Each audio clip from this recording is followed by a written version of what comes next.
Hi నమస్తే, welcome to VMR logics. నేను మీ జ్యోతి. ఈ రోజు సెషన్లో మనం డిసెంబర్ మంత్కి సంబంధించి 7th, 8th, 9th న్యూస్లో ఉన్న ఇంపార్టెంట్ ఇష్యూస్ అన్నీ కూడా కంప్లీట్గా డిస్కస్ చేద్దాం. అంతకంటే ముందు ఆస్పిరెంట్స్ అందరికీ కూడా ఆల్రెడీ తెలిసిన విషయమే, మన విఎంఆర్ లాజిక్స్ యాప్ ఏదైతే ఉందో అందులో కరెంట్ అఫైర్స్కి సంబంధించి కోర్స్ అనేది ఇవ్వడం జరిగింది. ఆల్రెడీ చాలా మంచి రెస్పాన్స్ వచ్చిందండి.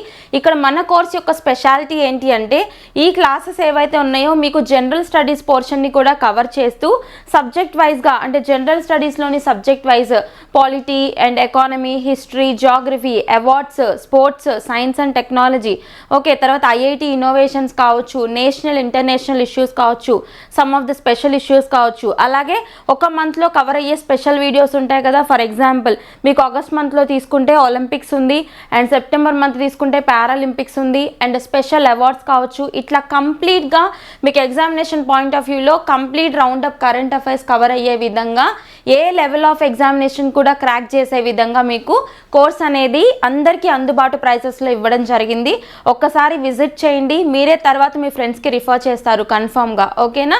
So and remaining A courses గురించి ఎటువంటి ఇన్ఫర్మేషన్ కావాలనుకున్నా కానీ కింద మెన్షన్ చేసిన నంబర్స్కి కాల్ చేసి మీ క్వైరీస్ అన్నీ కూడా క్లియర్ చేసుకోవచ్చు, ఓకేనా. So moving to today's session, మన ఫస్ట్ కాన్సెప్ట్ వచ్చేసి, ఇది యాక్చువల్లీ ఫస్ట్ కాన్సెప్ట్, ఇప్పుడు కొత్తగా వచ్చిన కాన్సెప్ట్ ఏం కాదు. ప్రీవియస్గా ఇది మనకి ఒక ఇండికేషన్ కింద ఆగస్ట్ మంత్లో మనకి ఇవ్వడం జరిగింది. ఏంటంటే హైపర్ లూప్ టెక్నాలజీ ద్వారా ఒక ట్రైన్ తీసుకురాబోతున్నారని చెప్పేసి మనం ఇంతకు ముందే చదువుకున్నామండి. ఎవరైతే అప్డేటెడ్ ఉంటారో వాళ్ళు ఆల్రెడీ ఐడియా ఉంటుంది, గుర్తుపెట్టుకోండి. హైపర్ లూప్ టెక్నాలజీ అంటే ఏంటి, ఈ హైపర్ లూప్ ట్రైన్ అంటే ఏంటో ఒకసారి తెలుసుకోండి. ఏంటి, ఫస్ట్ ఆఫ్ ఆల్ ఇప్పుడు ఫర్ ఎగ్జాంపుల్ మీరే అబ్జర్వ్ చేస్తుంటారు, ఎక్కడికన్నా మనం ఎక్కువగా గాలి వస్తున్న టైంలో వెళ్ళాలి అంటే వెహికల్ స్పీడ్ అనేది తగ్గుతుంది. అది 2 వీలర్స్ కావచ్చు, లేదంటే నార్మల్గా వెళ్ళే కార్స్ కావచ్చు, ఏదైనా కానీ బాగా విండ్ ప్రెషర్ ఎక్కువ ఉన్నప్పుడు మనకే తెలియకుండా ఆ విండ్ ప్రెషర్ వల్ల మన వెహికల్స్ అనేవి స్లో అయిపోతాయి అన్నమాట, ఓకేనా. సో అంటే ఈ విండ్ ప్రెషర్ని తట్టుకుని వెళ్ళడం తగ్గిపోతుంది. అయితే ఈ యొక్క ప్రాబ్లం ట్రైన్స్ కూడా ఫేస్ చేస్తూ ఉంటాయి. ట్రైన్స్ కూడా విండ్ ప్రెషర్ ఎక్కువగా ఉన్నప్పుడు వాటి యొక్క సామర్థ్యం తగ్గిపోతుంది, స్పీడ్ తగ్గిపోతుంది. ఇలా విండ్ ప్రెషర్ని తట్టుకునే విధంగా హైపర్ లూప్ ఒకదాన్ని తయారు చేస్తారనమాట, అర్థమవుతుందా. ఇలా ఈ ట్రైన్ చుట్టూ ఉన్న ఈ హైపర్ లూప్ ఏదైతే ఉంటుందో దీని లోపల ట్రైన్ వెళ్ళడం వల్ల ఏమవుతుందంటే, ఎంత ఎక్కువ విండ్ ప్రెషర్ ఉన్నా కానీ అది ట్రైన్స్కి వెళ్ళకుండా ఈ హైపర్ లూప్ అడ్డుకుంటుంది. ఇది కాన్సెప్ట్ అనమాట. ఇటువంటి ఒక ఫస్ట్ హైపర్ లూప్ ట్రైన్ని ఇటీవల తీసుకురాబోతున్నారు ఇండియాలో, ఓకే. ఇది ప్రీవియస్గా చూసుకుంటే ఐఐటి మెడ్రాస్ వాళ్ళకి, తర్వాత ఇండియన్ రైల్వేస్ వాళ్ళకి కుదిరిన ఒప్పందం అని గుర్తుపెట్టుకోండి. హైపర్ లూప్ టెక్నాలజీ అంటే ఏంటో అర్థమైంది కదా. ఇంతవరకు ఫోకస్ చేస్తే సరిపోతుంది, ఓకేనా. ఇక్కడ పాయింట్ వచ్చి ఐఐటి మెడ్రాస్. సో ట్రైన్ అనగానే ఇండియన్ రైల్వేస్ అని మనం ఐడెంటిఫై చేయవచ్చు ఆబ్వియస్గా, కానీ అక్కడ ఆప్షన్స్లో ఐఐటి మెడ్రాసా, గౌహతియా, హైదరాబాదా ఇలా ఇస్తారు. ఇలా ఇచ్చినప్పుడు మనం గుర్తుపట్టాలి ఐఐటి మెడ్రాస్ వాళ్ళతో కలిసి తీసుకొచ్చిన ఫస్ట్ హైపర్ లూప్ ట్రైన్ అని చెప్పేసి గుర్తుపెట్టుకోవాలి, ఓకేనా. అండ్ నెక్స్ట్ వన్, అష్టలక్ష్మి మహోత్సవం. దీని గురించి మనం ఆల్రెడీ ప్రీవియస్ సెషన్లో డిస్కస్ చేసాము. ఒకసారి ప్రీవియస్ సెషన్ చూడండి, మీకు అర్థమవుతుంది. జస్ట్ ఇండికేటివ్గా ఏంటి అంటే, అష్టలక్ష్మి మహోత్సవం దేనికి సంబంధించింది అంటే నార్త్ ఈస్టర్న్ స్టేట్స్కి సంబంధించి, ఓకేనా. ఈ ఈశాన్య రాష్ట్రాలకి సంబంధించి వాళ్ళ కల్చర్, ట్రెడిషన్ అండ్ వాళ్ళ యొక్క సాంప్రదాయ పద్ధతులు, వీటికి సంబంధించి అవేర్నెస్ కలిగించే ఒక ప్రోగ్రామ్ అనమాట. ఇది న్యూఢిల్లీలో కండక్ట్ చేస్తున్నారు. ఏ మంత్రిత్వ శాఖ వాళ్ళు కండక్ట్ చేస్తున్నారని అడుగుతారు. పొరపాటున కూడా మినిస్ట్రీ ఆఫ్ కల్చర్ అని చెప్పొద్దు, ఓకేనా, తప్పు అవుతుంది. ఇక్కడ అష్టలక్ష్మి మహోత్సవం వచ్చేసి development of north eastern region ministry. ఇప్పుడు ఈశాన్య ప్రాంతాలని అభివృద్ధి చేయడానికి మనకు ఒక మంత్రిత్వ శాఖ ఉంటుంది, అదే ministry of development of north eastern regions అంటారు, ఓకేనా. ఆ మంత్రిత్వ శాఖ పరిధిలోకి వస్తుందన్నమాట అష్టలక్ష్మి మహోత్సవం, ఓకేనా. నెక్స్ట్, ఇండియన్ నేవీలోకి ఐఎన్ఎస్ తుషిల్ యుద్ధ నౌక, ఐఎన్ఎస్ తుషిల్ ఇది డిఫెన్స్కి సంబంధించి మీరు రిలేట్ చేసుకోవచ్చు. రక్షణ మంత్రిత్వ శాఖ పరిధిలో ఉండే, ఓకే, డిఫెన్స్ ఫోర్సెస్ ఎవరైతే ఉంటారో ఇందులో one of the force Indian naval forces, మనకి ఆర్మడ్ ఫోర్సెస్, తర్వాత air force, naval forces, Coast guards and వీళ్ళందరూ కూడా డిఫెన్స్ పరిధిలోకి వస్తారు కదా. అందులో ఉన్న నేవల్ ఫోర్సెస్ ఏదైతే ఉందో ఇందులోకి ఒక యుద్ధ నౌక, కొత్త యుద్ధ నౌక అంటే ఏంటి, వార్షిప్ అనమాట. ఓకేనా, ఫ్రిగేట్ అని కూడా అంటారు. ఒక కొత్త యుద్ధ నౌక రాబోతుంది. ఇది ఏ సిరీస్లో భాగం అంటే క్రివాక్ 3 అనే సిరీస్కిలో భాగంగా 7వ యుద్ధ నౌక ఇండియన్ నేవీలోకి ప్రవేశం చేయబోతుంది. జల ప్రవేశం. క్లాస్ అడుగుతారు, తల్వార్ క్లాస్ అని గుర్తుపెట్టుకోండి. ఏంటండి, తల్వార్. సో తల్వార్ క్లాస్కి సంబంధించిన ఐఎన్ఎస్ తుషీల్ యుద్ధ నౌక క్రివాక్ క్లాస్లో 7వ యుద్ధ నౌక ఇప్పుడు ఇండియన్ నేవీలోకి జల ప్రవేశం చేయబోతుంది. ఓకేనా, దీన్ని తయారు చేసిన వాళ్ళు ఎవరు అంటే యాక్చువల్లీ ఇది మనకి రష్యాకి సంబంధించి యాంతర్ షిప్ యార్డ్ వాళ్ళు తయారు చేశారనమాట. యాంతర్ షిప్ యార్డ్ ఏ ప్రాంతం అంటే కాలినిన్గ్రాడ్, రష్యాకి సంబంధించి కాలినిన్గ్రాడ్ ఏరియాకి సంబంధించిన యాంతర్ షిప్ యార్డ్ వాళ్ళు తయారు చేసిన తుషీల్ యుద్ధ నౌక ఇండియన్ నేవీలోకి జల ప్రవేశం చేయబోతుందని చెప్పేసి ఒక ఆర్టికల్ కవర్ అయింది. ఇంతవరకు ఫోకస్ చేయండి. మొత్తం ఈ క్రివాక్ క్లాస్కి సంబంధించి మొత్తం 7, ఇది 7వది అనమాట. ఓకేనా, సో అన్ని చూసుకోండి మీరు. లైక్ సబ్మెరైన్స్ ఎన్ని ఉన్నాయి, 17+3 అని చెప్పేసి. ఓకేనా, 3 అని ఎందుకు అన్నానంటే యాక్చువల్లీ 4th వన్ కూడా రీసెంట్గా న్యూస్లోకి వచ్చింది. ఓకేనా, SSBN 4 అని చెప్పేసి. కానీ 3వది ఉంది కదా, అరిథమన్ ఇంకా జలప్రవేశం చేయించలేదు కాబట్టి 3 అనే చెప్పాలి. న్యూక్లియర్ సబ్మెరైన్స్ 3 ఉన్నాయి. అరిహంట్, తర్వాత అరిగాట్, తర్వాత అరిథమన్ ఇంకా డిప్లాయ్ చేయలేదు. 4th వచ్చింది SSBN 4 అనమాట. ఇవి న్యూక్లియర్ పవర్ ఆధారంగా నడిచే సబ్మరైన్స్ 4 ఉన్నాయి. డీజిల్ పవర్ ఆధారంగా నడిచేవి మొత్తం 17 ఉన్నాయి. ఓకేనా, సబ్మరైన్స్ అంటే జలాంతర్గాములు. మొత్తం ఎన్ని, 17 డీజిల్ ఆధారిత. అందులో 3 క్లాసెస్ ఉంటాయి. మళ్ళీ ఈ 17లో ఉన్న 3 క్లాసెస్ ఏంటి అంటే ఒకటి శిశుమార్ క్లాసు, ఇంకొకటి సింధుఘోష్ క్లాసు, ఇంకొకటి వచ్చేసి మీకు Kalvari or Scorpion class of submarines అనమాట. ఓకే, ఇది మనకి సబ్మెరైన్స్కి సంబంధించి ఇన్ఫర్మేషన్. అండ్ అక్కడ ఇంకొక క్లాస్ ఏంటి అంటే ఎయిర్ క్రాఫ్ట్స్, అంటే ఈ ఎయిర్ క్రాఫ్ట్ క్యారియర్స్ ఉంటాయి కదా, అంటే విమాన వాహక నౌకలు. భారతదేశ నౌకాదళానికి సంబంధించి విమాన వాహక నౌకలు ఎన్ని ఉన్నాయి. ఓకేనా, మనకి తెలుసు కదా ఆల్రెడీ ఏంటి. సో విక్రమాదిత్య, ఐఎన్ఎస్ విక్రమాదిత్య, ఇంకొకటి వచ్చేసి ఐఎన్ఎస్ విక్రాంత్. 2 గుర్తుపెట్టుకోండి. ఐఎన్ఎస్ విక్రమాదిత్య మొట్టమొదటిది ఎయిర్ క్రాఫ్ట్ క్యారియర్. కాకపోతే అక్కడ ఏంటంటే విక్రమాదిత్యాని మనం సొంతంగా డెవలప్ చేసుకోలేదు, రష్యా నుంచి తీసుకున్నాం కాబట్టి 2వది important. INS Vikrant important. Vikrant ఎందుకు ఇంపార్టెంట్, ఇది మనం సొంతంగా మన కంట్రీలో మనంతట మనం సొంతంగా డెవలప్ చేసుకున్న మొట్టమొదటి ఎయిర్ క్రాఫ్ట్ క్యారియర్, మొట్టమొదటి విమాన వాహక నౌక ఏది అని అడుగుతారు. విక్రాంత్.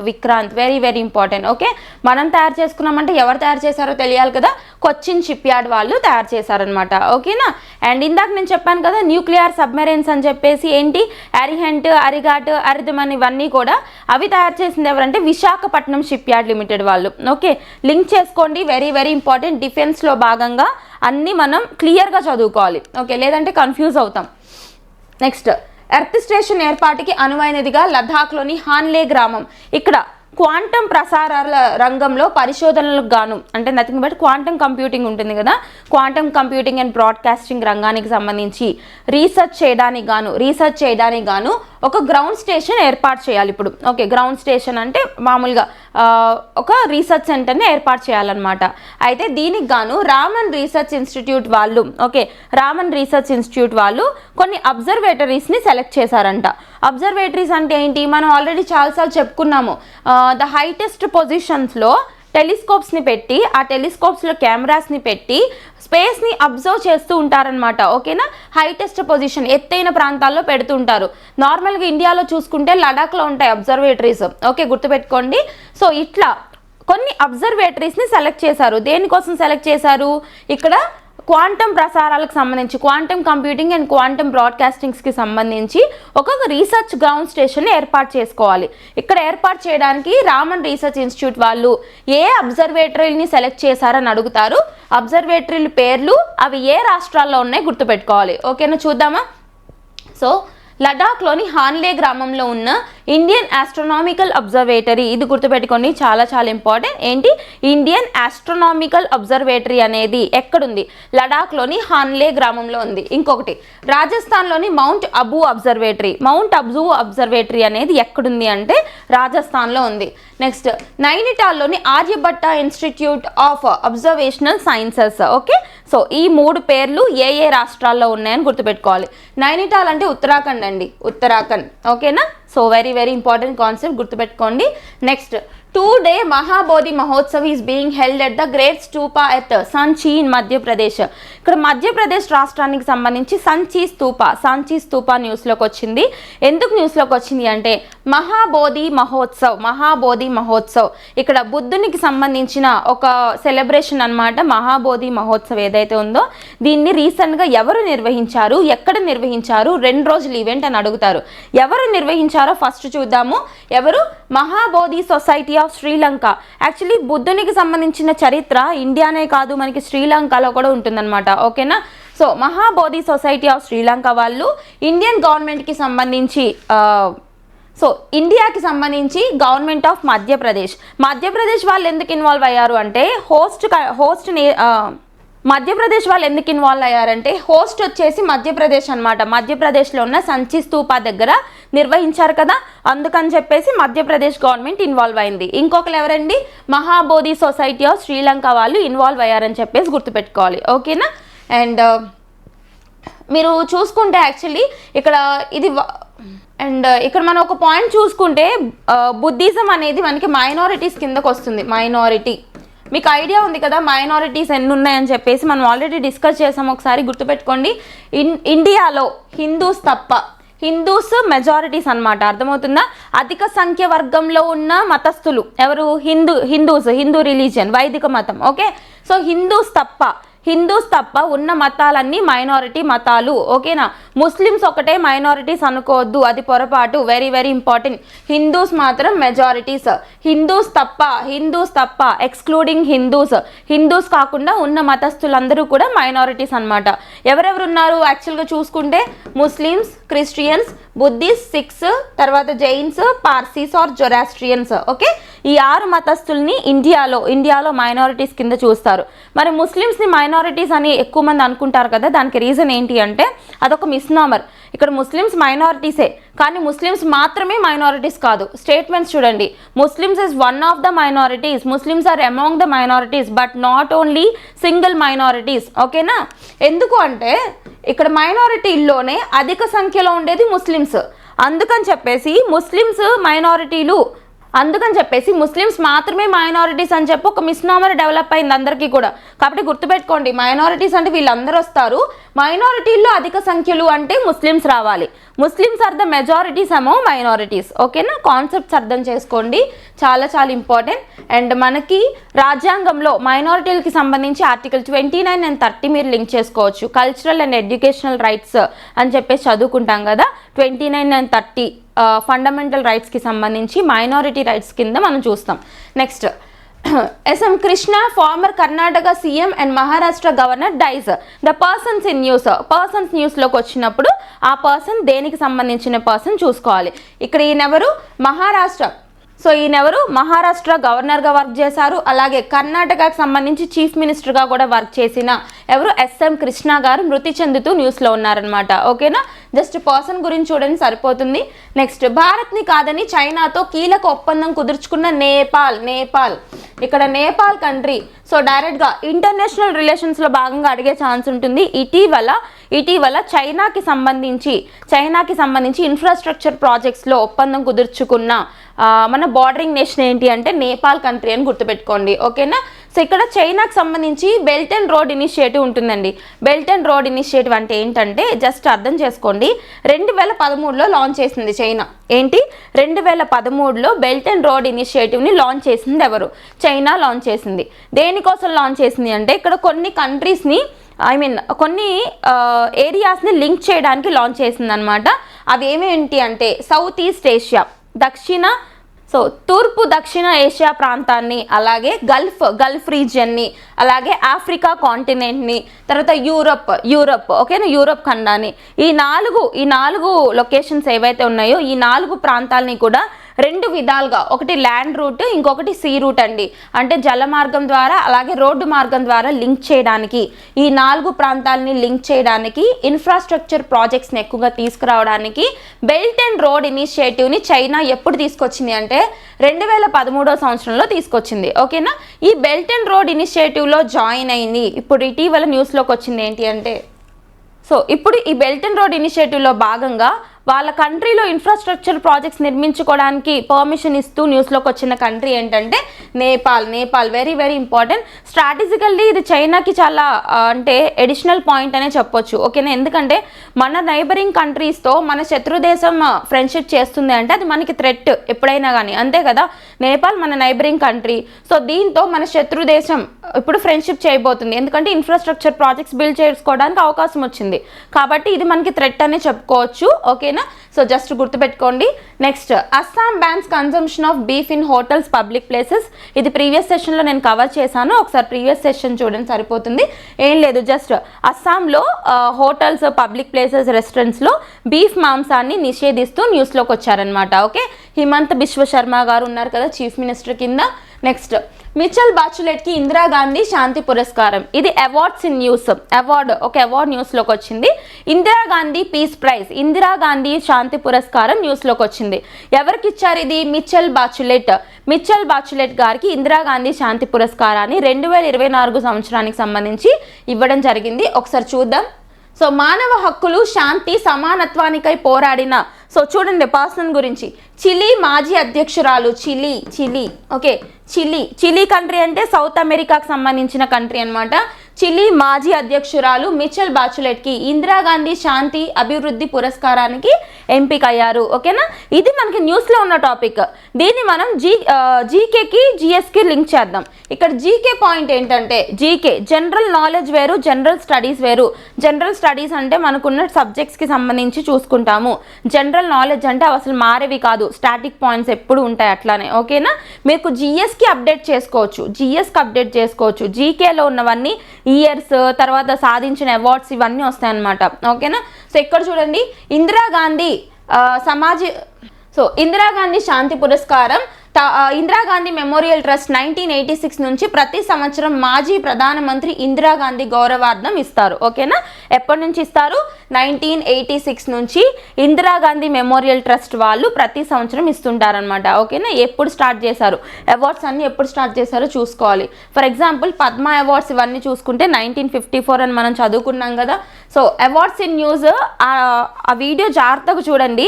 మీకు జరిగిన ఏఎల్పి ఎగ్జామినేషన్కి సంబంధించి నియర్లీ ఆ ఒక్క స్పెషల్ వీడియో ఏదైతే ఉంటుందో మన అవార్డ్స్కి సంబంధించి రిలీజ్ చేశాం కదా, అందులోంచే షిఫ్ట్స్ వైజ్ కౌంట్ చేసుకుంటే 12 నుంచి 13 క్వశ్చన్స్ అన్ని షిఫ్ట్స్లోనూ మీకు అవార్డ్స్కి సంబంధించి ఆ వీడియో నుంచి రావడం జరిగింది. ఓకేనా, పద్మ అవార్డ్స్ గురించి అడిగారు, స్పోర్ట్స్ అవార్డ్స్ గురించి అడిగారు. ఓకే, ఎగ్జామ్ రాసిన వాళ్ళకి, వీడియో చూసిన వాళ్ళకి అర్థమవుతుంది. Okay, in a first India to chair UN commission on narcotic drugs.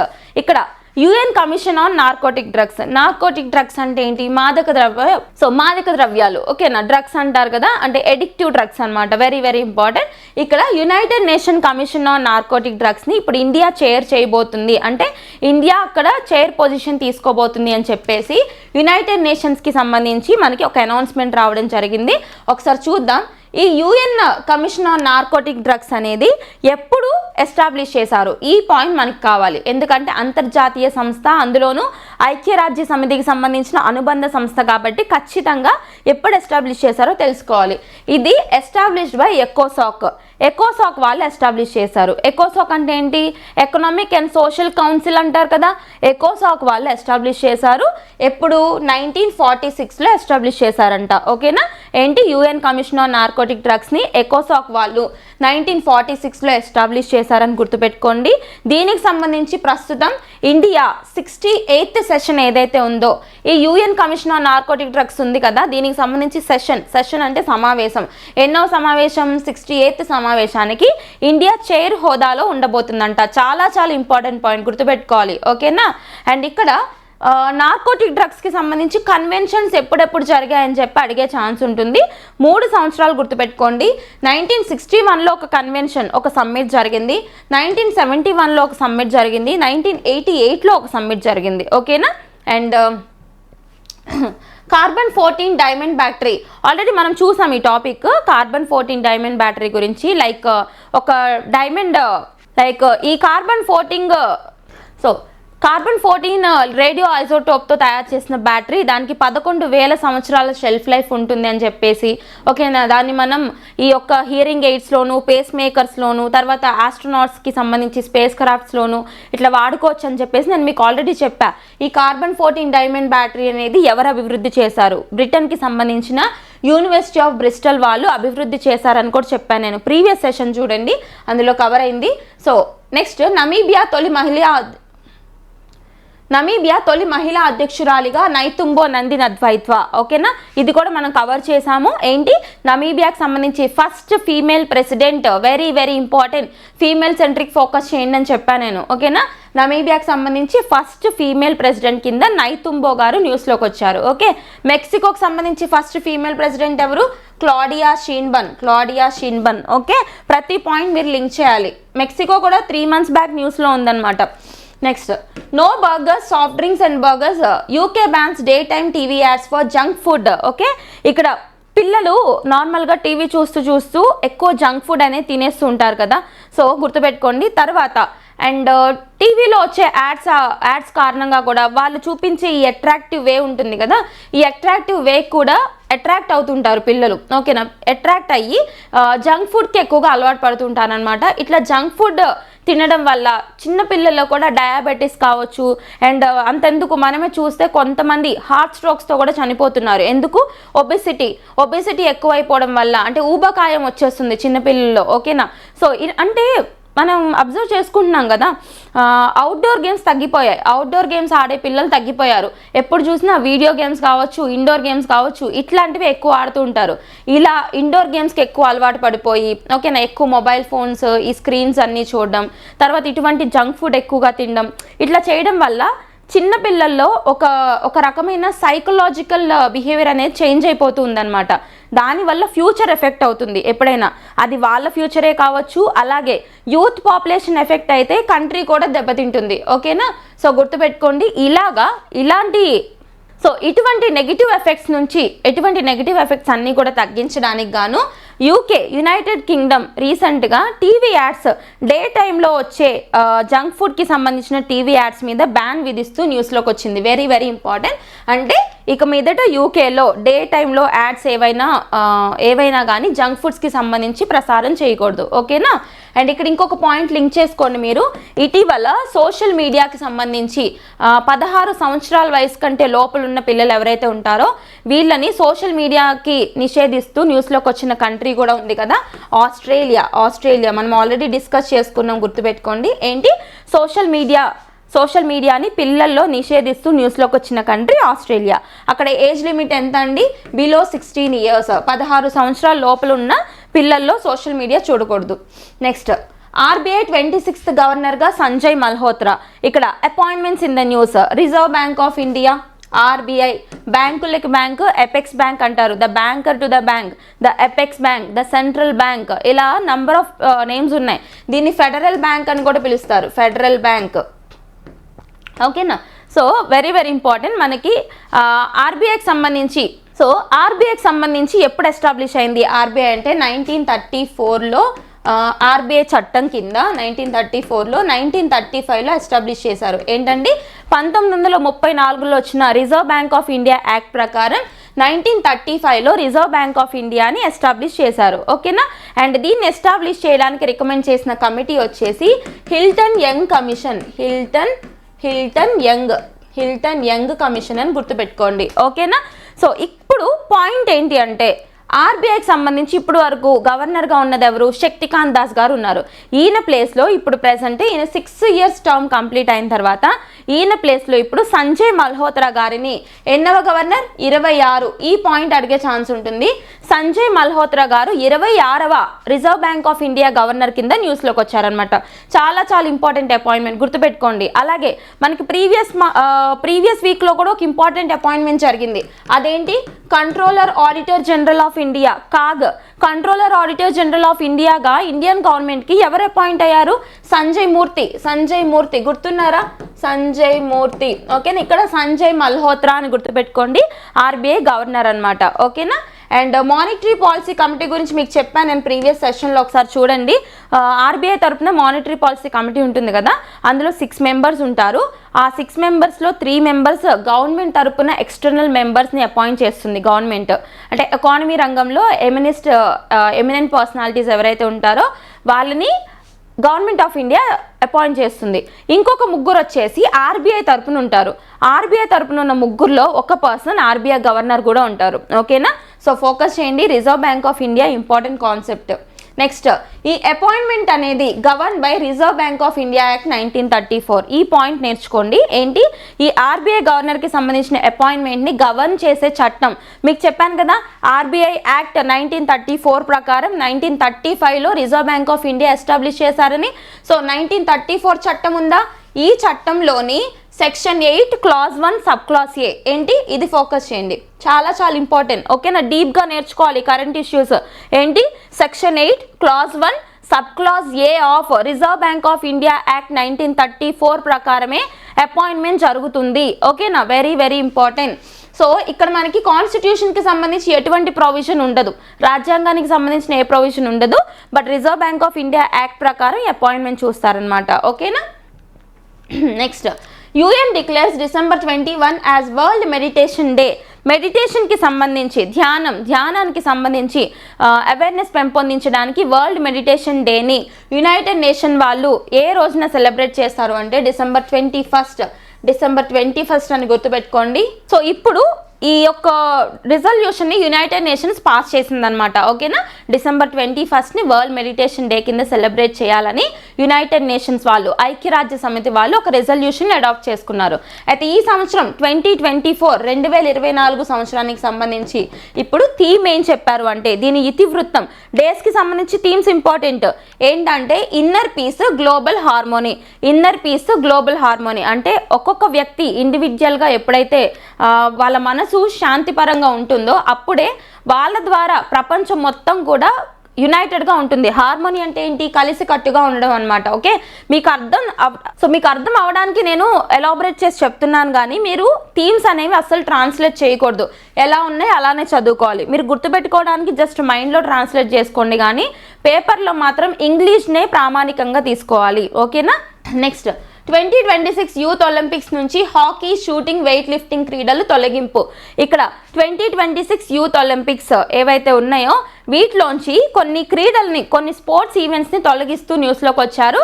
అవేంటి?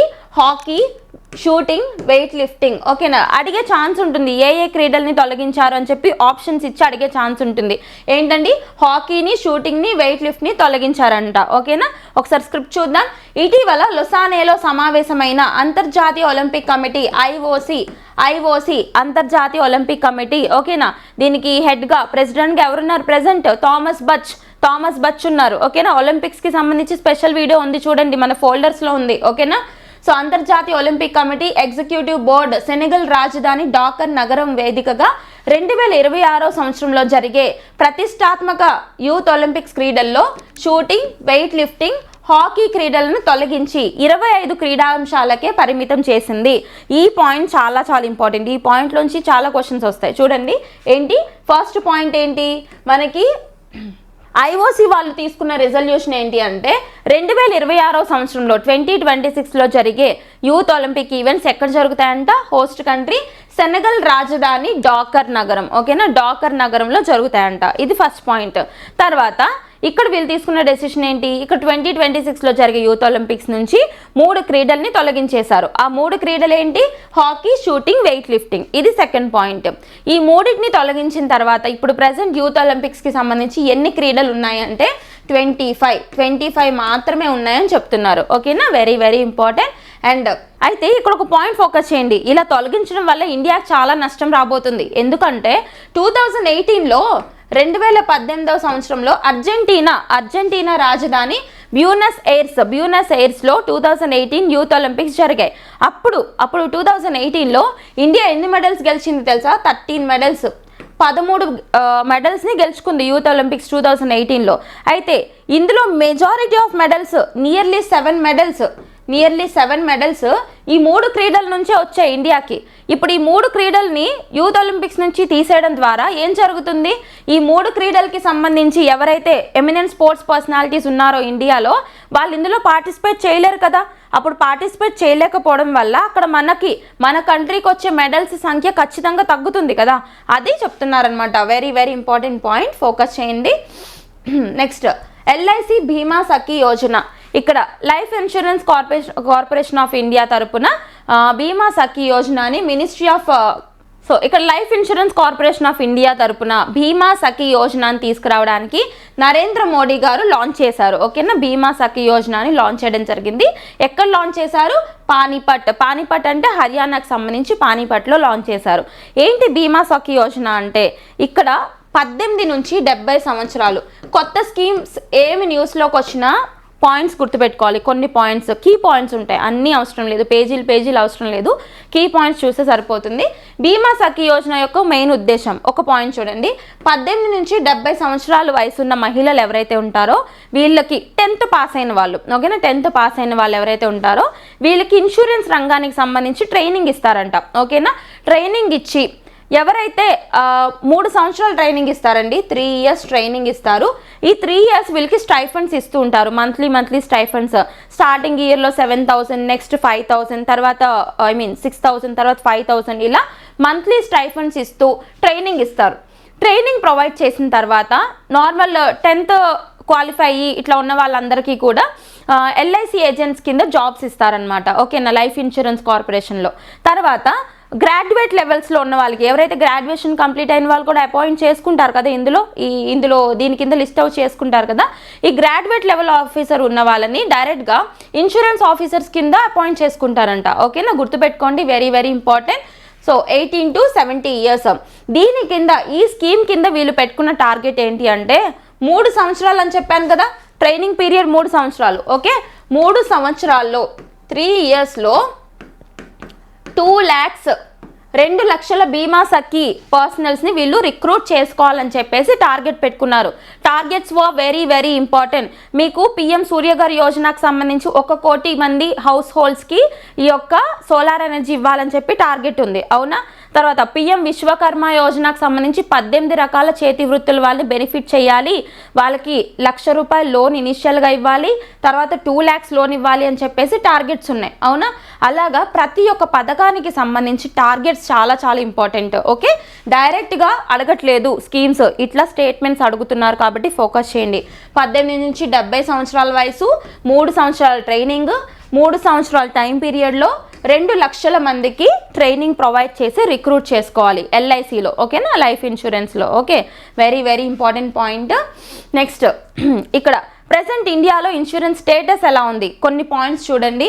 ఇండియా అనేది 5వ లార్జెస్ట్ కంట్రీ కింద ఉంది, ఇన్సూరెన్స్ రంగంలో 5వ లార్జెస్ట్ కంట్రీ కింద ఉందని గుర్తుపెట్టుకోవాలి. అలాగే మన GDPలో, మన గ్రాస్ డొమెస్టిక్ ప్రోడక్ట్లో ఇన్సూరెన్స్ యొక్క వాటా 4% ఉంది. ఓకేనా, ఇన్సూరెన్స్ రంగం నుంచి 4% కంట్రిబ్యూట్ చేస్తుంది అనమాట.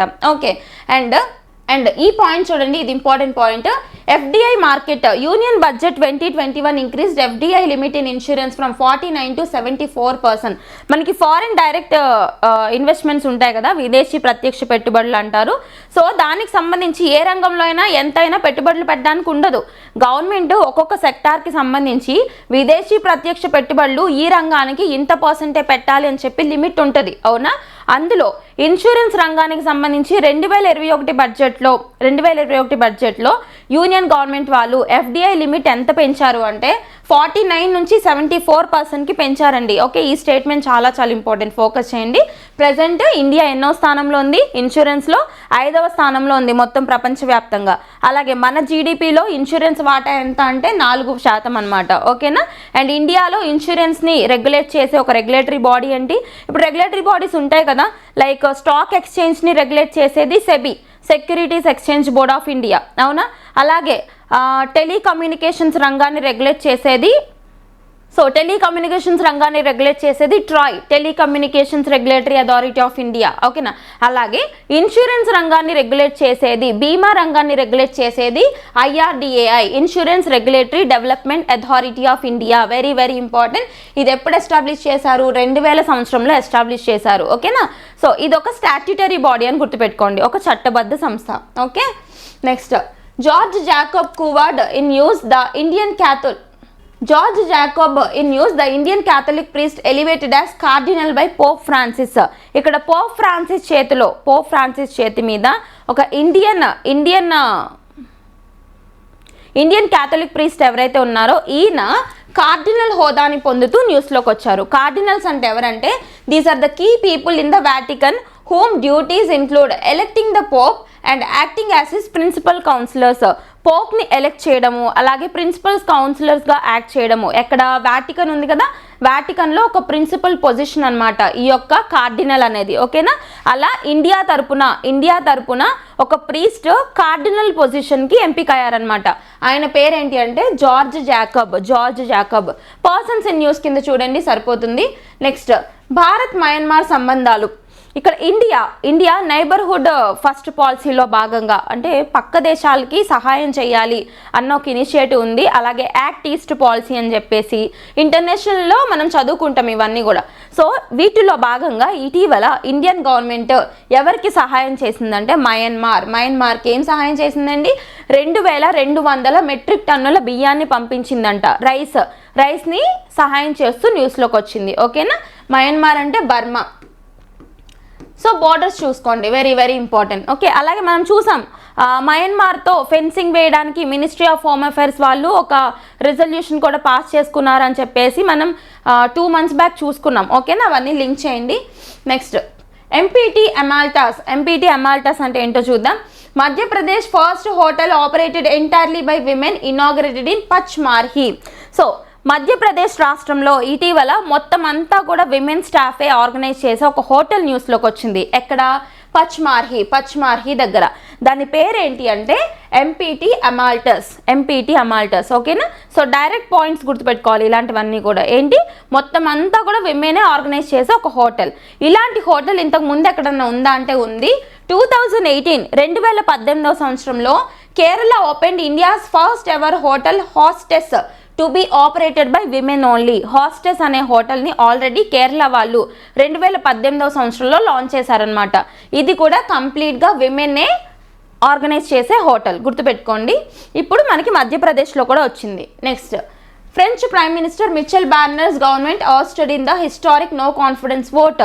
మీకు ఆల్రెడీ చెప్పాను నేను, ఫ్రాన్స్కి సంబంధించి ప్రైమ్ మినిస్టర్ సో మనం ఆల్రెడీ డిస్కస్ చేసుకున్నాం కదా, ఫ్రాన్స్కి సంబంధించి ప్రైమ్ మినిస్టర్ హోదా నుంచి మిచెల్ బార్నర్ తప్పుకోవడం జరిగింది. అపాయింట్ అయిన 3 monthsకే మళ్ళీ ఈయన మీద పెట్టిన అవిశ్వాస తీర్మానం నెగ్గిందనమాట. నో కాన్ఫిడెన్స్ మోషన్ నెగ్గి ఈయన గవర్నమెంట్ పడిపోవడం జరిగింది. గుర్తుపెట్టుకోండి, ఫ్రాన్స్కి సంబంధించి ప్రెసిడెంట్ ఇమాన్యుయల్ మెక్రాన్ గారు ఉన్నారు ఇప్పుడు ప్రెసెంట్. ఇది మనం ఆల్రెడీ డిస్కస్ చేసుకున్నాం. సో నెక్స్ట్ సిరియాలో గోలన్ హైట్స్ను స్వాధీనం చేసుకున్న ఇజ్రాయెల్. జస్ట్ కాన్సెప్ట్ నేర్చుకోండి. ఇంటర్నేషనల్ రిలేషన్స్లో భాగంగా చూడాలి ఈ ఆర్టికల్ని. అలాగే జాగ్రఫికల్గా కూడా చూసుకోవాలన్నమాట. ఓకే, 2 subjects కవర్ చేసుకోవాలి. ఒకటి ఇంటర్నేషనల్ రిలేషన్స్, ఇంకొకటి జాగ్రఫీ పోర్షన్. జాగ్రఫీ ఎందుకు? మ్యాప్స్ చూడాలని చెప్పాను కదా ఏ పాయింట్ న్యూస్లోకి వచ్చినా. సో ఇక్కడ గోలన్ హైట్స్, ఇది చూడండి. గోలన్ హైట్స్ ఖచ్చితంగా అడుగుతారు ఎగ్జామ్లో. గోలన్ హైట్స్ ఇటీవల గోలన్ హైట్స్ ప్రాంతాన్ని స్వాధీనం చేసుకుంటూ న్యూస్లోకి వచ్చిన కంట్రీ ఏంటంటే ఇజ్రాయెల్. ఎవరి నుంచి స్వాధీనం చేసుకున్నారు? సిరియా నుంచి స్వాధీనం చేసుకున్నారు. ఆల్రెడీ సిరియాలో ప్రభుత్వాన్ని పడగొట్టి మిలిటరీ ఆల్రెడీ సిరియాలో ఆ దేశ అధ్యక్షుడిని పడగొట్టేసి తిరుగుబాటుదారులు ప్రభుత్వాన్ని స్వాధీనం చేసుకున్నారు. అవునా? సో ఇదంతా మనం చూసాం. అయితే ఇప్పుడు గోలన్ హైట్స్ ఏవైతే ఉన్నాయో ఈ ప్రాంతాలని ఈ ప్రాంతాన్ని ఇజ్రాయెల్ ఆక్యుపై చేసుకుందంట. కాబట్టి గుర్తుపెట్టుకోండి, వెరీ వెరీ ఇంపార్టెంట్. ఇటీవల గోలన్ హైట్స్ న్యూస్లోకి వచ్చింది కదా, దీన్ని ఎవరు ఆక్రమించుకున్నారు, ఎవరి దగ్గర నుంచి ఆక్రమించుకున్నారు అంటే సిరియా నుంచి ఇజ్రాయెల్ వాళ్ళు ఆక్యుపై చేసుకున్నారని గుర్తుపెట్టుకోవాలి. ఓకే, అయితే ఇక్కడ సిరియా వాళ్ళకి ఇజ్రాయెల్ వాళ్ళకి గోలన్ హైట్స్కి సంబంధించి కాల్పుల విరమణ ఒప్పందం ఉంది. ఎప్పుడు చేసుకున్నారు ఒప్పందం? 1974లో ఒప్పందం చేసుకున్నారనమాట. ఎందుకు? 1967లో ఇలాగే ఒకసారి ఆక్యుపై చేసుకుంటే అప్పుడు ఏం జరిగింది అంటే ఒక సంధి జరిగి 1974లో ఒక కాల్పుల విరమణ ఒప్పందం అనేది చేసుకోవడం జరిగింది. అయితే అప్పటి నుంచి ఈ ఒప్పందం ప్రకారం గోలన్ హైట్స్ అనేవి నార్మల్ బఫర్ జోన్ కింద ఉన్నాయన్నమాట. కానీ ఇప్పుడు ఎలాగో అధ్యక్షుడిని పడగొట్టారు, అక్కడ సిరియాలో అధ్యక్షుడు లేకుండా పోయాడు కాబట్టి ఇప్పుడు ఏం చేశారు, ఇజ్రాయెల్కి సంబంధించి బెంజమిన్ నెతన్యాహు ఉన్నారు. ఇప్పుడు గుర్తుందా, 6వసారి అధ్యక్షుడి హోదాలో ఉన్నారు బెంజమిన్ నెతన్యాహు. వీళ్ళు ఏం చేశారు, సో 6వసారి ప్రైమ్ మినిస్టర్ హోదాలో ఉన్నారు, గుర్తుపెట్టుకోండి, వెరీ వెరీ ఇంపార్టెంట్. వీళ్ళు ఇప్పుడు గోలన్ హైట్స్ని ఆక్యుపై చేసుకున్నారనమాట. మ్యాప్ పాయింటింగ్ చూద్దాం. ఇజ్రాయెల్, ఇది ఇజ్రాయెల్ కదా, ఇజ్రాయెల్ పైన లెబనాన్ ఉంటుంది నార్త్ సైడ్లో. మనం చాలాసార్లు డిస్కస్ చేసాం. లెబనాన్ గురించి ఎప్పుడు డిస్కస్ చేసాం? హెజ్బుల్లా గ్రూప్ గురించి వచ్చినప్పుడు డిస్కస్ చేసాం. హెజ్బుల్లాస్, సో మిలిటెంట్ గ్రూప్స్ హెజ్బుల్లాకి సంబంధించిన చీఫ్ని ఇజ్రాయెల్ వాళ్ళు చంపడం జరిగింది అని చెప్పేసి ఇవన్నీ చూసాం కదా మనం. సో గుర్తుపెట్టుకోండి. తర్వాత ఇక్కడ సిరియా ఉంటుంది, ఇది గోలన్ హైట్స్ ప్రాంతం. సో గోలన్ హైట్స్ ఇజ్రాయెల్తో, లెబనాన్తో, సిరియాతో, తర్వాత ఇక్కడ జార్డన్తో బార్డర్ షేర్ చేసుకుంటుంది అనమాట. ఓకేనా, దేంతో బార్డర్ షేర్ చేస్తుందో చూడాలి. నెక్స్ట్, పర్యావరణ రహిత ఇంధనంగా methane, carbon dioxide. Just to the point గుర్తుపెట్టుకోండి. మీథేన్, కార్బన్ డైఆక్సైడ్ ఎన్వైర్న్మెంట్ని ఎంత పొల్యూషన్ చేయాలో అంత చేస్తున్నాయి. అయితే ఇటువంటి డేంజరస్ గ్యాసెస్ ఏవైతే ఉంటాయో వీటిని ఎన్వైర్న్మెంట్ ఫ్రెండ్లీగా కన్వర్ట్ చేయడానికి ఒక టెక్నాలజీని డెవలప్ చేసి న్యూస్లోకి వచ్చిన ఐఐటి ఏది అని అడుగుతారు. ఐఐటి గౌహతి అంటే మనకి అస్సాంకి సంబంధించిన ఐఐటి అని గుర్తుపెట్టుకోండి. టు ద పాయింట్ సరిపోతుంది. ఏంటి, కార్బన్ డైఆక్సైడ్ని, మీథేన్ని ఎన్వైర్మెంటల్ ఫ్రెండ్లీ కాంపౌండ్స్ కింద కన్వర్ట్ చేసే విధంగా ఒక టెక్నాలజీని తీసుకొచ్చారనమాట. ఓకేనా, ఇలా చేయడం వల్ల వాటి యొక్క కాన్సన్ట్రేషన్ లెవెల్స్ తగ్గుతాయి, ఎన్వైర్మెంటల్ పొల్యూషన్, ఎయిర్ పొల్యూషన్ తగ్గుతుందని వీళ్ళు భావిస్తున్నారు. నెక్స్ట్, నాటో నుంచి వైదొలుగుతామని అమెరికాకి కాబోయే అధ్యక్షుడు ట్రంప్ ప్రకటించారు. చాలా చాలా ఇంపార్టెంట్ పాయింట్. నాటో అంటే ఏంటండి? నార్త్ అట్లాంటిక్ ట్రీటీ ఆర్గనైజేషన్, అవునా?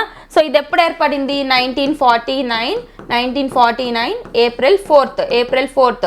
సో అసలు గొడవ అంతా కూడా నాటో గురించే కదా. మనకు తెలుసు రష్యా యుక్రెయిన్ వార్ ఏంటి, నాటోలో జాయిన్ అవుతానని యుక్రెయిన్ చెప్తుంది, జాయిన్ అవ్వద్దని రష్యా చెప్తుంది. ఇది గొడవ అనమాట. మీకు ఇంటర్నేషనల్ రిలేషన్స్లో నేను కవర్ చేశాను. అయితే ఇప్పుడు యాక్చువల్లీ నాటోలో ఉండడానికి మొత్తం 32 దేశాలు ఉన్నాయి, 32 కంట్రీస్ ఉన్నాయి. అందులో 31st ఫిన్లాండ్, 32nd వచ్చేసి మనకి స్వీడన్ కంట్రీ. ఓకే, ఇది నాటోకి సంబంధించిన అప్డేట్ అనమాట. ఇటీవల నాటోకి సంబంధించి ఒక మిలిటరీ బేస్ స్టేషన్ని కూడా ఫిన్లాండ్లో ఏర్పాటు చేశారు. ఇవన్నీ మనకు తెలుసు కదా. సో ఇక్కడ వీళ్ళు చెప్పేది ఏంటి అంటే యాక్చువల్లీ నాటోలో, సో ఇక్కడ మనం చూడాల్సిన పాయింట్ ఏంటి అంటే నాటోలో ఉండడానికి 32 కంట్రీస్ ఉన్నా కానీ మొత్తం కంట్రోల్ అంతా యూఎస్ఏ చేతిలోనే ఉంటుంది. ఓకేనా, అయితే ఇప్పుడు యూఎస్ఏకి కొత్త అధ్యక్షుడు ఎవరు? డొనాల్డ్ ట్రంప్ గారు వచ్చారు. ఇప్పుడు ఈయన ఏం అనౌన్స్ చేశారంటే ఇఫ్ ఇన్ కేస్ సో ఈయన ఏం చెప్తున్నారంటే నాటో నుంచి వైదొలుగుతాము, ఇటువంటి వార్ కండిషన్స్లో నాటోలో ఉండబోము అని చెప్పేసి చెప్తున్నారు. ఇది చాలా చాలా ఇంపార్టెంట్ డెసిషన్, గుర్తుపెట్టుకోండి. యూఎస్ఏ వచ్చేసిందంటే అసలు నాటో ఉండాల్సిన అవసరం కూడా లేదు ఇంకా. ఓకేనా, వెరీ వెరీ ఇంపార్టెంట్. అండ్ వెంటనే ఈ రష్యా యుక్రెయిన్ వార్ ఏదైతే ఉందో దీన్ని ఆపేయాలి అని చెప్పేసి కూడా చెప్పడం జరిగింది. ఓకేనా, చూద్దాం దానికి ఎవరు ఎలా రెస్పాండ్ అవుతారో. నెక్స్ట్ చపాటా మిర్చికి ఏప్రిల్లో భౌగోళిక గుర్తింపు, జియోగ్రఫికల్ ఇండికేషన్ ట్యాగ్. మీకు ఆల్రెడీ చాలాసార్లు చెప్పాను. జిఐ ట్యాగ్ అంటే ఏంటి? ఒక ప్రాంతం ఆధారంగా ఒక వస్తువుకి రికాగ్నిషన్ లభిస్తే, ఒక తినే పదార్థం కావచ్చు, ఏదైనా కావచ్చు, దాన్నే జియోగ్రఫికల్ ఇండికేషన్ ట్యాగ్ అంటారని చెప్పాం. ఎవరిస్తారు ఇది? జిఐ రిజిస్ట్రీ అంటే చెన్నైలో ఉంటుంది కదా, చెన్నై బేస్గా ఉండే జిఐ రిజిస్ట్రీ వాళ్ళు geographical indication protection of goods act 1999 ఆధారంగా 1999 చట్టం అనమాట. ఈ చట్టం ఆధారంగా జిఐ ట్యాక్స్ని శాంక్షన్ చేస్తూ ఉంటారు. ఇప్పుడు ఏం చెప్తున్నారు? ఏప్రిల్లో, రాబోతున్న ఏప్రిల్ అంటే 2025 సంవత్సరం ఏప్రిల్లో చపాటా మిర్చి ఏదైతే ఉంటుందో దీనికి జాగ్రఫికల్ ఇండికేషన్ ట్యాక్స్ శాంక్షన్ చేస్తామని చెప్పేసి ఒక అనౌన్స్మెంట్ ఇవ్వడం జరిగింది. ఒకసారి చూడండి, రాష్ట్రంలో ఉమ్మడి వరంగల్ జిల్లా ప్రత్యేకమైన టమాటా మిర్చికి వచ్చే ఏప్రిల్లో భౌగోళిక గుర్తింపు లభించనుంది. ఈ గుర్తింపు కోసం 2 ఏళ్ల క్రితం చెన్నైలోని జియోగ్రఫికల్ ఇండికేషన్ ఆఫ్ ఇండియాకు దరఖాస్తు చేశారు. ఓకేనా, ఈ పాయింట్స్ చూడండి సరిపోతుంది. ఓకేనా, ఎక్కడ ఏ జిల్లా? వరంగల్ జిల్లాకి సంబంధించిన చపాటా మిర్చి. నెక్స్ట్, షార్ మొదటి డైరెక్టర్ వైజే రావు కన్నుమూత. ఇక్కడ షార్, ఓకే, షార్ ఏంటంటే మనకి సతీష్ ధవన్ స్పేస్ సెంటర్ ఏదైతే ఉందో దీనికి సంబంధించి మొట్టమొదటి డైరెక్టర్ ఎవరైతే ఉన్నారో ఆయన పేరేంటండి? వైజే రావు. ఈయన మరణిస్తూ వార్తల్లో నిలిచారు. సో పర్సన్స్ ఇన్ న్యూస్ కింద చూడండి, ఒకసారి బ్యాక్గ్రౌండ్ చూసుకొని సరిపోతుంది. 1972 నుంచి 1977 వరకు సంస్థ డైరెక్టర్గా విధులు నిర్వహించారు. ఎప్పటి నుంచి? 72 నుంచి 77 వరకు ఈయన డైరెక్టర్గా విధులు నిర్వహించారనమాట. విక్రమ్ సారాభాయ్ గారు ఈ స్పేస్ సెంటర్ని ఎస్టాబ్లిష్ చేసిన తర్వాత ఆ రెస్పాన్సిబిలిటీస్ లో ఈయన్ని ఉంచడం జరిగింది. ఓకేనా, కాబట్టి వెరీ వెరీ ఇంపార్టెంట్ పర్సన్, గుర్తుపెట్టుకోండి. నెక్స్ట్, తెలంగాణలోని చేనేత వస్త్రాలకు ఇకపై హ్యాండ్లూమ్ మార్క్. రీజనల్ ఇష్యూస్లో చాలా ఇంపార్టెంట్. తెలంగాణలో చేనేత వస్త్ర కళాకారులు చాలా ఎక్కువ మంది ఉంటారు, అవునా? వాళ్ళ కష్టాన్ని గుర్తించి ఇక్కడ హ్యాండ్లూమ్ మార్క్, వాళ్ళు చేసిన చేనేత వస్త్రాలన్నిటికీ కూడా హ్యాండ్లూమ్ మార్క్ని గవర్నమెంట్ ఇక మీదట శాంక్షన్ చేసే విధంగా ఒక రిజల్యూషన్ని పాస్ చేశారు. ఓకేనా, ఒకసారి చూడండి. సో కొన్ని పాయింట్స్ చూద్దాం. రీజనల్ ఇష్యూస్లో చూసుకోండి, చాలా చాలా ఇంపార్టెంట్. తెలంగాణ కల్చర్లో అడుగుతారు. చేనేత అభయహస్తం కింద హ్యాండ్లూమ్ మార్క్ ట్యాగ్లను రాష్ట్ర ప్రభుత్వం పంపిణీ చేయడంతో పాటు వీటిని వాడినందుకు ఆర్థిక సహాయం కూడా అందించనుంది. అండ్ ఇక్కడ రాష్ట్రంలో ప్రస్తుతం 59,425 మంది చేనేత కార్మికులు ఉన్నారు. అర్థమవుతుందా? ఎంతమంది ఉన్నారంటే రాష్ట్రంలో ప్రజెంట్ 59,425 మెంబర్స్ ఉన్నారనేది చెప్తున్నారు. ఓకే, హ్యాండ్లూమ్ మార్క్ని ఇస్తూ న్యూస్లోకి వచ్చిన రాష్ట్రం ఏంటి అంటే చేనేత కార్మికులకి తెలంగాణ రాష్ట్ర ప్రభుత్వం అని చూసుకోవాలి. ఓకే, నెక్స్ట్, ఏటా తెలంగాణ తల్లి అవతరణ దినోత్సవం. ఇది అందరూ చూశారు. ఏంటి? డిసెంబర్ 9న ప్రతి సంవత్సరం తెలంగాణ తల్లి అవతరణ దినోత్సవాన్ని సెలబ్రేట్ చేయాలి అని చెప్పేసి తెలంగాణ గవర్నమెంట్ వాళ్ళు ఒక రిజల్యూషన్ పాస్ చేయడం జరిగింది. ఓకే, రేవంత్ రెడ్డి గారు అనౌన్స్ చేశారు. నెక్స్ట్, 2027 ఏషియన్ రోలర్ స్కేటింగ్ ఛాంపియన్షిప్కు రాష్ట్రం ఆతిథ్యం. ఇక్కడ ఆంధ్రప్రదేశ్కి సంబంధించి విజయవాడలో 2027లో జరగబోయే ఏషియన్ రోలర్ స్కేటింగ్ ఛాంపియన్షిప్ ఏదైతే ఉందో దీనికి సంబంధించిన హోస్ట్గా ఏ రాష్ట్రాన్ని సెలెక్ట్ చేశారు అంటే ఆంధ్రప్రదేశ్లో కూడా ఏ సిటీ అంటే విజయవాడ సిటీని హోస్ట్ సిటీగా అనౌన్స్ చేశారనమాట. ఓకే, టు ద పాయింట్ చూడండి సరిపోతాయి. నెక్స్ట్, ఫార్ములా 1 అంటే ఏంటి? స్పీడ్ కార్ రేసెస్ ఉంటాయి కదా, speed car race events. So formula 1 2024 season ఏదైతే ఉందో ఇందులో వరుసగా మనం గ్రాండ్ ప్రిక్స్ ఈవెంట్స్ చూస్తూ ఉంటాం. లైక్ స్పెయిన్ గ్రాండ్ అని చెప్పేసి, అబుదాబి గ్రాండ్ ప్రిక్స్ అని చెప్పేసి ఇట్లా మొత్తం చూస్తాం కదా. ఈ సీజన్లో మొత్తం 24 రేసులు ఉన్నాయి.